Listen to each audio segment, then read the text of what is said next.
Welcome to episode number 38 of the Introvert Biz Growth Podcast, the show where I talk to introverts who grow their business and make a difference. I'm Sarah Senecroce, your host, and happy that you're spending this time with me today, whether you're walking in the forest or sitting at the gym doing push-ups.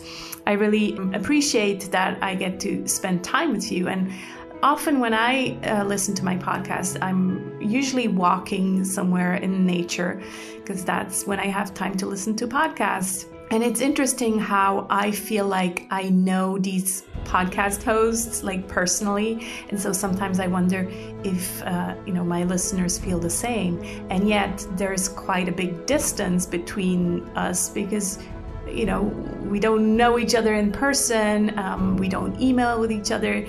But at the same time, I have this feeling of knowing the podcast host. So sometimes I just wonder if I can build that same kind of relationship with my listeners. So anyway, that's my intro today.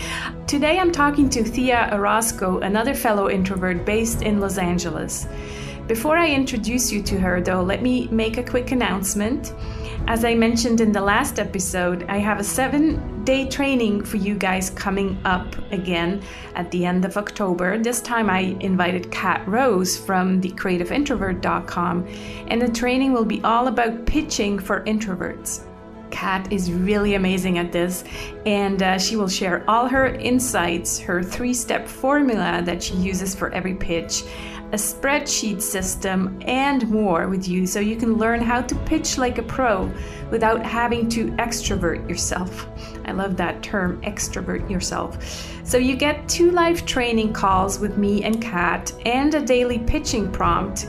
And Kat also has some homework for you every day over the 7 days. So if pitching yourself to clients, journalists, influencers, event organizers, etc., is something that you're also struggling with, we'd love to have you join us for our 7-day Pitching for Introverts training. It starts on October 25th, but you can sign up already by going to sarahsantacroce.com/pitching. And if you're listening to this, as I said, in the woods or at the gym, so if you're on the mobile, just look at the description section and you'll find the link there that's also clickable so you can sign up right now. I really look forward to meeting you there in that 7-day training. And now on to my interview with Thea. So Thea Orozco is a visibility advisor for introverts. She helps introverts create a custom strategy for online marketing so that self-promotion feels fun and interesting and not overwhelming. Thea has been using social media for business for a decade, since MySpace was the place to be. Now she's using her training as a life coach and her extensive experience with social media to help her fellow introverts harness their superpowers so they can grow their business and have a bigger impact in a way that feels natural. And she's doing this from the comfort of her introvert cave in Los Angeles, California.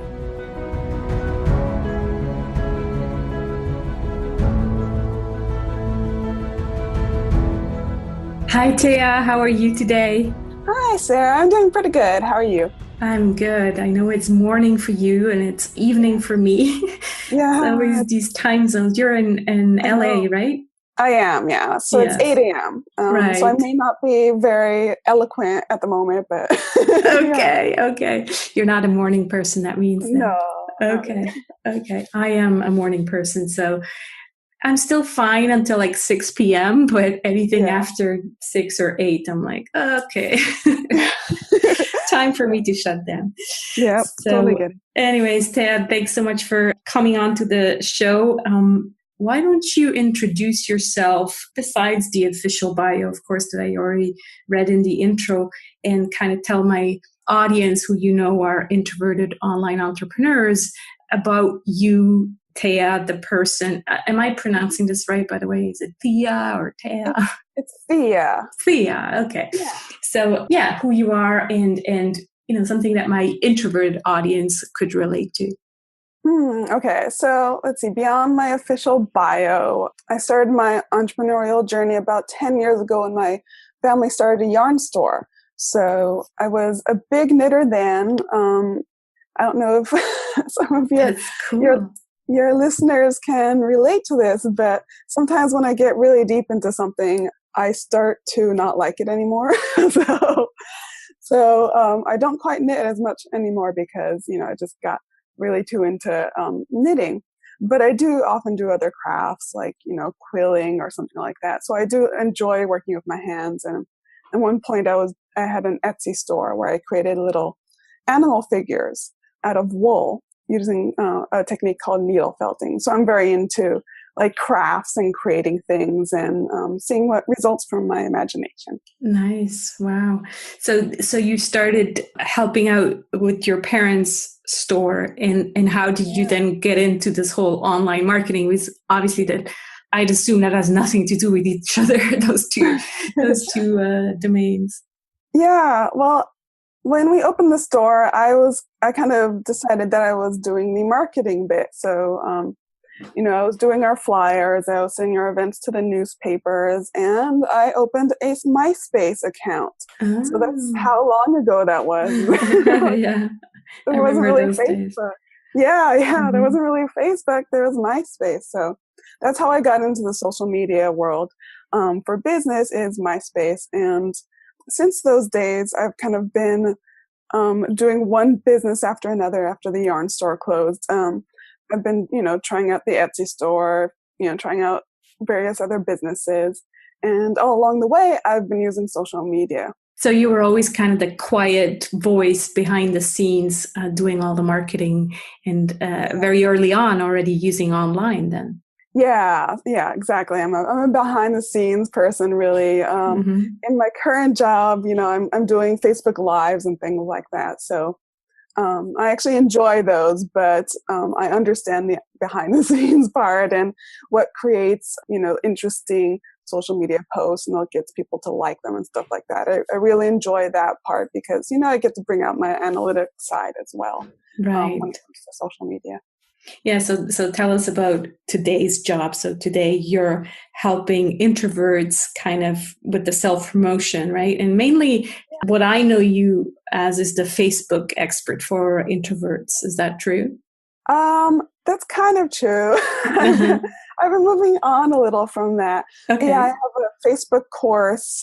And okay, so when I first transitioned into away from other kind of businesses, I realized that this was 4 years ago, I realized that there are a lot of introverts out there who weren't actually knowledgeable about introversion. They didn't know they were introverts and they thought they were broken. Mm. So I had started a Facebook page and a Twitter account in order to just spread that message. And the Facebook account grew pretty rapidly to 10,000 likes. And I'm like, okay, I should monetize this. So I became a life coach. Found out that wasn't for me. And actually, the last thing my first life coach told me was that I should get into social media because that's obviously something I was really interested in. Mm-hmm. So that's kind of what I transitioned to, is helping introverts with social media, specifically Facebook, because I had so much experience with that. So right now I'm helping introverts with the mindset of showing up on social media, because it's not just, posting 3 times a day. If you're going to be showing up as a leader, there's also so many other things like, imposter syndrome that can Right. come up. Right. So it's kind of life coaching slash online presence coaching slash Yeah. technology. And because, yeah, it's true. Technology is one part of it, but then you have to have the mindset, like you said, also to, yeah, I mean, a Facebook Live, there's one thing to press that button. That's pretty easy, Yeah. but you have to actually show up, right? So, Yeah. yeah, Yeah, yeah. exactly. Show up, not just show up, but show up again, Yeah, right? yeah, and have something to say and not just go Yeah. blank. Now, what do I do? Yeah, Yeah, exactly. And, kind of have the courage to keep going, even though, it's scary. So I'm still a little scared when I press live. So there is definitely like a courage and a believing in your worth and what you're doing that really helps. And so I love bringing out that sort of courage in people. right. So you mentioned your clients, coaching clients. I assume you do that coaching also online. So these are one-on-one clients or group coachings that you do? These are one-on-one clients. I also have a few masterminds that I do. So I'm just finishing up one mastermind right now. And the reason why I love masterminds for introverts is because, where we often are alone. We have our network and stuff like that, but we're not as willing to reach out for help and to talk over our problems with other people. So with a mastermind, you get to actually just discuss what's happening and then tap into the life experiences of other people. So that's why I love doing masterminds. So are these like on Zoom or Skype or? Yeah, they're on Zoom. I actually don't have, I do social media management for an arts collective, but I don't actually have any in-person visibility advising clients. I like to do things on Zoom and online instead. Right. Yeah, it's also, much more convenient for both sides, right? So yeah, I think so. Yeah, no, I totally agree. And that's a topic that always comes up is the, I guess it's not just introverts who are alone, entrepreneurs in general, we tend to be, alone quite a lot. Introverts, I think, are maybe dealing a bit better with it because, we don't mind being alone so much. But, even us doesn't mean that we can just go for months and months without talking to anybody. And I think what came up over and over and over again is that the fact that we have a much harder time to ask for help. And I think that's why these masterminds are such a great idea. And I'll definitely make sure to put a link to your mastermind in the show notes. And I just want to toot my own horn and mention the mastermind in Sicily that I'm organizing next year. So that's actually a retreat and where introverts get to meet in person. So, even a bit scarier because, it's one thing to meet online, but then it's like, I have to spend 5 days with these people. And it definitely takes you kind of out of your comfort zone. But getting back to the kind of how you generate revenue in your business. So you have these one-on-one clients, masterminds, and then you also mentioned a Facebook course, right? So you have a video. Is that a video course that you have? Yep. So there's videos and worksheets. It's all online using Thinkific, a platform called Thinkific. So. Okay, great. Yeah, that has been mentioned before. I looked at it, but I've never used it myself. But did you like setting up the course with that platform? Yeah, it was pretty easy. So I do suggest using it if you're looking into that sort of thing. Excellent. All right, let's talk about your introverted superpowers. What do you think is your biggest strength as an introverted entrepreneur? Well, I think I'm pretty good at problem solving, and I think that's related to introversion because us introverts tend to be natural observers, right? We're, often behind the scenes. We're often just, looking at people instead of necessarily interacting with them. So I think the reason why, being a natural observer helps with problem solving is because I can get that, objectivity and the ability to kind of synthesize lots of information into a coherent whole. So, I love doing that. That's actually one of the reasons why I'm here today is just because I was, seeing 2 people on Twitter describing how they felt like they're broken. So that's why I started my Facebook page. So yeah, I do. I love problem solving. It comes naturally to me, and it's something I like to do now for my clients because, a lot of times we're too close to our own problems to really see a solution, right? Yeah, so it's problem solving, analyzing, and listening, of course, also rather than, just always talking over the other person. Well, first you need to listen to kind of see the big picture and see what kind of solutions you're going to offer. Yeah, totally agree with that. And it kind of also reminds me of one of my favorite pastimes is just sitting at cafes and watching people. I just love that. And just, coming up with stories. Like my husband and I do that. We like, what do you think is their story? We see a couple and we're like, what do you think their story is? And it's all about just kind of observing. We don't need to necessarily be, within the group. We just like to kind of be social, but being apart. So, yeah. And obviously, you can learn a lot from that too, just by observing and, noticing how everybody's interacting with each other and stuff true. like that. So yeah, I love just, finding out about life through observing. Right. Okay, let's talk about your challenge. What do you think is challenging as an introverted entrepreneur? So I think my kryptonite is overthinking. Uh-huh. So I tend to do that a lot. And, of course, overthinking can lead to indecision. It can lead to, well, at least for me, I sometimes make decisions quickly because I know I overthink, and then I find that I've made the decision too quickly. So that sometimes happens as well. So yeah, I think I often overthink, and it's something I'm working on, as I think a lot of introverts are. Can you give a specific example? Like, is it something like really a small thing that you then think, why did I just spend like, I give you an example where I do it, because I definitely do it as well. Like, I have to write an email, and instead of just, sending back the email in 2 lines, I sit there and it takes me 10 minutes to get it right. And am I sure I'm not hurting this person's feelings? and so that's a small example where I think I overthink things. What were you thinking of? Well, definitely that. There's a million, million different things. Examples that, I can give. Yeah. Let's see. Another one is social media posts. So I've been getting a lot better at this. But I used to, write social media posts, then erase it, and then retype it.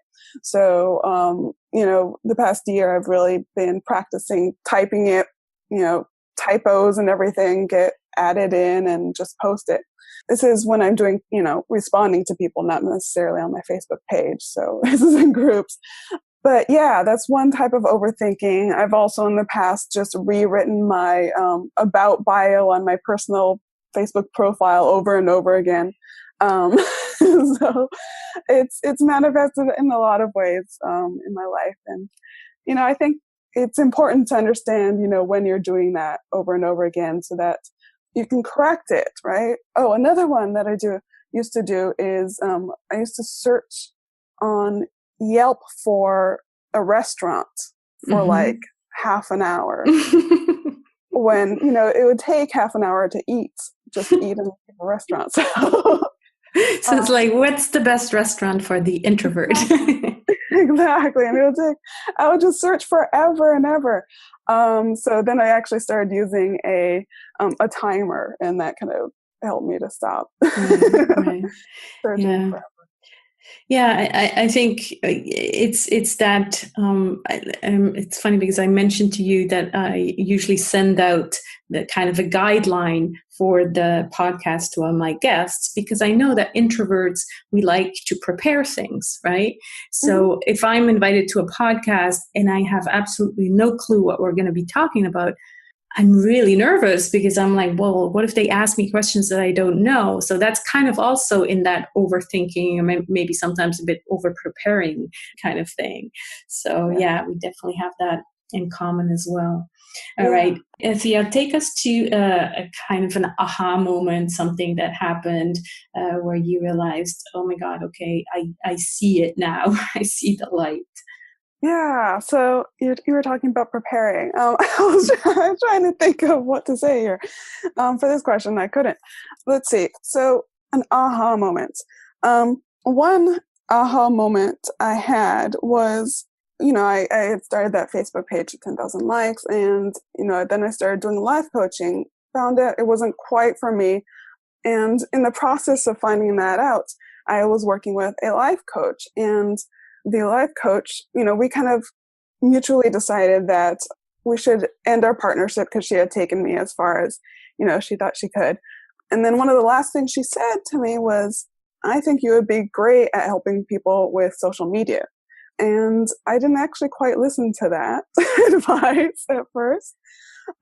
So an aha moment I've had kind of, a few years past that is to really listen to others when they are sharing with you about what your strengths are, and to really use your strengths, because, although life coaching brought out a lot of my strengths, like, listening and things like that.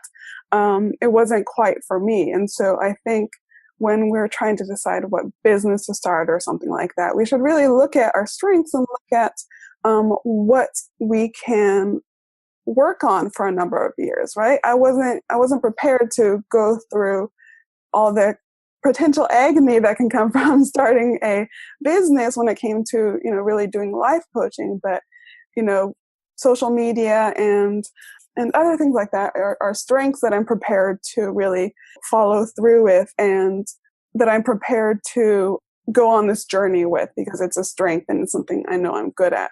So yeah, that was just an aha moment, is like, what are my strengths? What can I bring to people? What are my gifts to the world? And once you realize that, it makes it a lot easier to actually do it or use that strength as a business, because you're prepared to deal with just everything else, all the other challenges that can come with starting and running a business. Yeah, it's interesting. For you, it was just something that you were doing, for your parents' business to begin with, and then other businesses, but you never actually thought, well, I could make this my business, until that life coach kind of said, well, this is your strength and you should be doing this. Yeah, because a lot of times our strengths just feel like anybody else can do them because it comes naturally, right? Of course. Yeah. Of course. Yeah. Yeah, exactly. It's like, well, who am I to say that this is my strength? Everybody can do that, but no, it's what makes you authentic, and kind of use that to come up with a business idea. So I think that's a great story. All right, let's talk about some resources, or I call them the golden nuggets. So the first one is a personal habit that you think that contributes to your success. So something that you do on a regular basis, have been doing for many years, maybe that you think really contributed to your business success. Well, I think one thing is just resilience. This is kind of something that comes up with a lot of my clients, is when social media is not the easiest thing in the world, because you're connecting with other people around the world. And that's one of the wonderful things about social media, but that also means that you can come across people who don't necessarily agree with you. You can come across people who are challenging your ideas. And also it can feel weird. Like, you can post something, pour your heart into something, and then it gets no likes. So I think one habit that really helps me in this business is being objective and resilience. If your post doesn't get any likes, it doesn't reflect on you as a person. You just post again. You put on your Sherlock Holmes hat and you find out why that post didn't work. So that's a habit I really keep, is trying to keep an objective distance between what I'm doing and what the outcome is. And, I'm pretty good at doing it in social media. I have had to have a few lessons about, in terms of paid programs and how well that does, and keeping the objective distance if I don't reach those goals. But yeah, one habit I really try and keep is keeping an objective distance between me and what I'm posting online, and not really investing a lot of my self-esteem about the outcome of a social media post. Right. Okay. So really keeping a distance and not get too emotionally attached. Yes. Yeah. Yeah. I think it's a challenge for, a lot of introverts are also empaths. I'm one of them. And so that's really hard. Yeah. Still practicing that, but I've also gotten better over the years, but it can be very hard. Like you say, how do you deal with negative comments on social media, or how do you deal with no comments or no engagement at all? And so resilience is definitely something good to have in your pocket. Excellent. Yeah, and I think it's important to know that it's something you build up over time as well. So, right. Yeah, comes with experience, clearly. Yes. Yeah, it does. It does. Yeah. So if you take those things a little personally right now, it's okay. I think everybody does at first, or nearly everybody. Just keep going and keep posting, and keep realizing that it's okay if your post doesn't do very well, and that happens to everybody, right? Even the big players are learning about their audience and what works best on social media. Yeah. All right, cool. What about an internet resource, something that you use online that you can share with our listeners? So one research that I love right now is called Newsfeed Eradicator. And this is for the Chrome browser, and it blocks the Facebook newsfeed. So as much as I love my friends and family, the Facebook newsfeed can be a little distracting. So I'm not the best at actually focusing. So Facebook is, I love it because, I get clients from it and stuff like that. But it can also be a time suck. So I use Newsfeed Eradicator to block the actual newsfeed. So, I can still go into groups and participate in groups and post on my page and stuff like that. But Newsfeed Eradicator kind of helps you maintain that professional distance and that professional outlook when you go onto Facebook. Oh, that's cool. Yeah, I'll definitely make sure to link to that. So that only works obviously on desktop. It doesn't. Yeah. Okay, so you just can't just take your mobile and check your newsfeed there. Well, yeah, sometimes I do that. But what you can do on your mobile is you can download the Facebook Groups app. So that way you can just check the groups and you don't need to check your personal profile using the main app. So that's something I would suggest with your phone. Cool. What about a book that you would recommend and why? So I tend to have like I mentioned just before, I'm pretty bad at focusing. So there's not a lot of books, business books that I've read the whole thing of. But I like to, read half of it and then I kind of move on. But one book I love, I haven't read the whole thing, but I still really suggest that people read this, is The War of Art by Steven Pressfield. Because he talks a lot about fear, which is something I'm, really interested in when it comes to, visibility, fear of Facebook Lives, fear of just putting your gifts out there and seeing if people are interested in it. That can feel really, really scary. So the War of Art, he just talks about, what is fear and the role of fear in your life. And he's very into, if something feels scary, then that means that you're putting some weight into it. And so that means that it's important, right? You're not fearful of things that often are not important. You suggest that you kind of go to fear. So it's a very kind of inspirational, but also very kind of in your face book. So he doesn't mince words, which, in person I might not like, but in book form, it's really helpful for me. That's good. Yeah, I think I've read it. I read so many books. I often don't remember. Have I read this already? So I'll read the first 2 pages and I'm like, oh yeah, I remember this. Yeah. So I make sure to check it out again. But I remember that my friend Ian recommended it and I think I must have read it. So definitely a good one. Yeah, and fear is such an important topic, and he's definitely not the only one talking about that. But it's a good book. So yeah. Great. Well, another one. Okay, can I do a runners up? Yes, okay. Do that. Oh, actually, a few one. So Beth Bulow's book is great too, and also Big Magic by Elizabeth Gilbert. Also wonderful if you're dealing with fear and putting your work out there. She talks a lot about creativity, and although I'm not really into the creativity space, a lot of what she talks about applies to people who are putting their gifts out into the world, including entrepreneurs. Yeah, it's true. It's not just art the way we think of it, like painting or writing. It's anything that you do online, like we're creating something, and that's always related with fear. So definitely. Okay, excellent. Well, make sure to mention these 3 books in the show notes. So I always like to ask the final question. It's kind of a woo-woo question. So what are you grateful for today or this week, Thea? I am grateful for sunshine. So I'm in Los Angeles and it's extremely hot right now, 90, 100 degrees.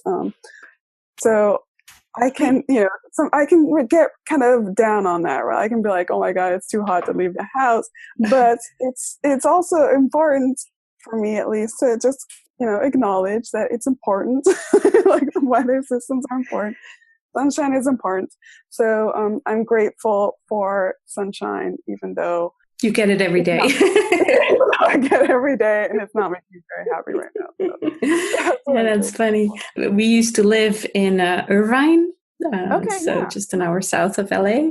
And, coming from Switzerland, obviously it was just a dream having sunshine every day. It's pretty sunny in Switzerland in the summers, and even winters can be nice. I mean, it's definitely not England where, you basically pray for sunshine, but still I was, definitely enjoying the sunshine. So when you said sunshine, I thought, well, you get sun every day. So you're so grateful for it.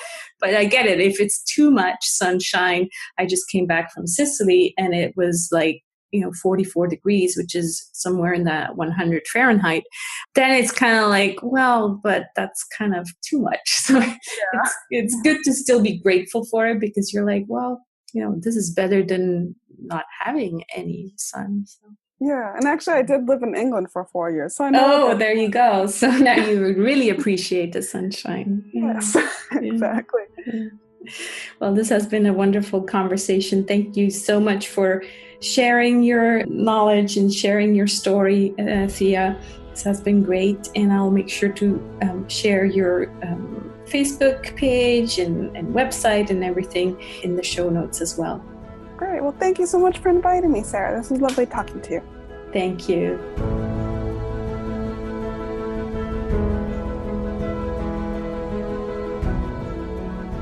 That's it for this episode of the Introvert Biz Growth Podcast. Thanks so much for listening. You'll find this episode's show notes at sarahsantacroce.com/episode 38. To find out more about Thea, you can go to introvertology.com or her Facebook page at facebook.com/introvertology. Remember, all these links are clickable in the description section, even on your mobile, and including the one to check out our 7-day Pitching for Introverts training. Thanks again for listening. This is Sarah Santacroce signing off from the Introvert Biz Growth Podcast. Remember, you need to use your unique introverted superpowers in order to make a difference.